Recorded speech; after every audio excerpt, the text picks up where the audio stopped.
Hello everyone, welcome back to our channel. ముందుగా అందరికి happy new year. మీరందరు new year ఎలా సెలబ్రేట్ చేసుకుంటున్నారు?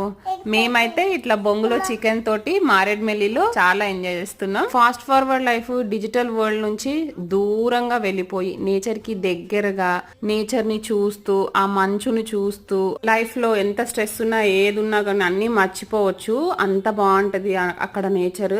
ఆ మంచులో ఆ మూన్ ని చూసుకుంటూ నైట్ టైం స్టార్స్ ని చూస్తుంటే ఆహా, ఈ జన్మకి ఇంకేం కావాలనిపించేది. ఎప్పుడో నా చిన్న ఉన్నప్పుడు బయట మంచాలు వేసుకుని అమ్మమ్మ వాళ్ళ ఇంట్లో నక్షత్రాలను చూసుకుంటూ అవి కౌంట్ చేసుకుంటూ అమ్మమ్మ వాళ్ళు చెప్పే కథలు విన్న రోజులు గుర్తొచ్చాయి నాకు. ఎందుకంటే మనకి ఇప్పుడు ఇక్కడ ఉన్న పొల్యూషన్ కి స్టార్స్ కనిపించవు, అక్కడ స్టార్స్ కనిపిస్తున్నాయి. అంటే చూడండి ఎంత ప్యూర్ గా ఉందో ఎన్విరాన్మెంట్. లక్షలు ఖర్చు పెట్టి మనం బయట కంట్రీస్ కి అక్కడిక్కడ తిరిగే కన్నా ముందు మన దగ్గర ఉన్న ప్లేసెస్ ని మనం ఎక్స్ప్లోర్ చేయాలన్నది నేను తెలుసుకున్నాను. అందులో భాగంగానే మేము ఈ ప్లేస్ కి వెళ్ళాం. ట్రిప్ కి సంబంధించిన ఫుల్ వీడియో చూడాలంటే ఛానల్ ని సబ్స్క్రైబ్ చేసుకొని లైక్ చేసి షేర్